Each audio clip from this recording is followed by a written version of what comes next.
Science Central.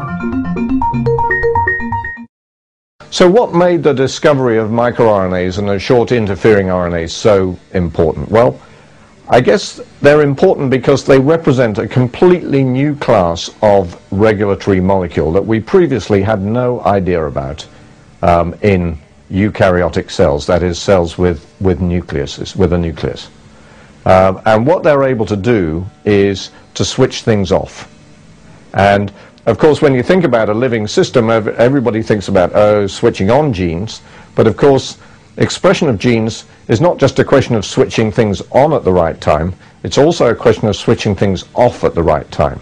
I'd say the first shot of the RNA revolution was finding that genes in eukaryotes, which is what people are split up, and that was a big surprise because we had been trained, we had sort of cut our teeth as biologists on bacteria which don't have split genes, and that was a huge shock. And then it took another 10 years or so for very tiny genes to be discovered, and that's what Victor Ambrose and David Balcom and I were involved in. It was in June of 1992 when Victor's lab had just figured out that the Lin4 gene didn't code for a protein and coded for a very small RNA, and we had just figured out that the Lin14 gene was defective in a region that doesn't code for a protein and also coded for an RNA.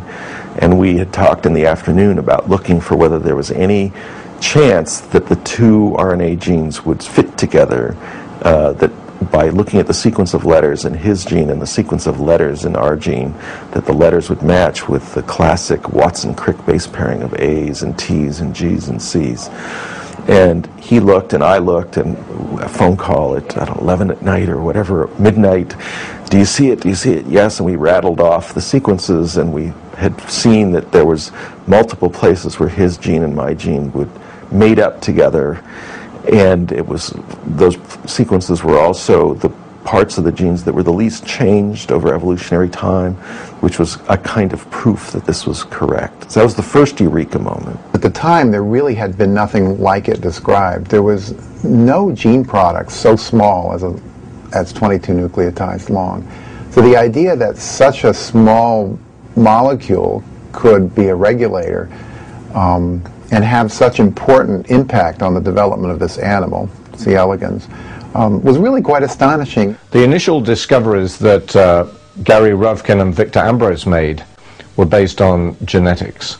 Our work was really based on molecular biology. We did these experiments. We took genes out of viruses. We expressed them in genetically modified plants.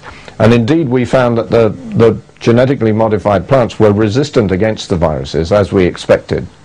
But a surprising finding, and this was the sort of accident, we found that in the plants that were resistant, the transgene, the newly introduced viral gene that we had put into those plants, was actually switched off. So then we started asking why.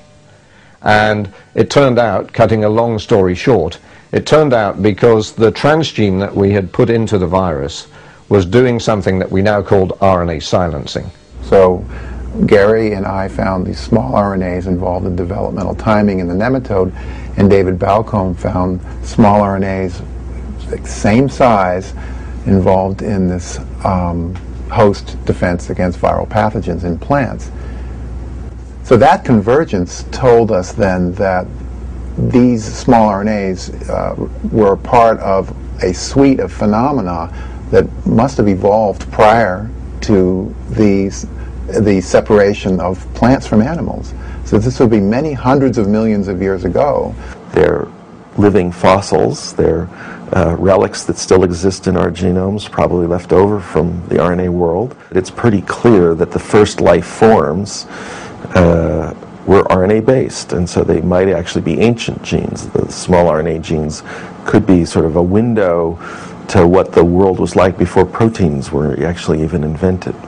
But what we have available to us now is an immensely powerful new technology involving sequencing of RNA molecules.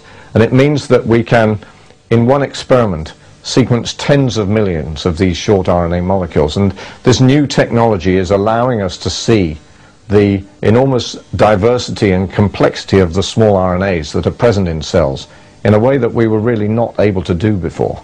Wherever one looks in the cell, one seems to find involvement of small RNA-based genetic regulatory mechanisms.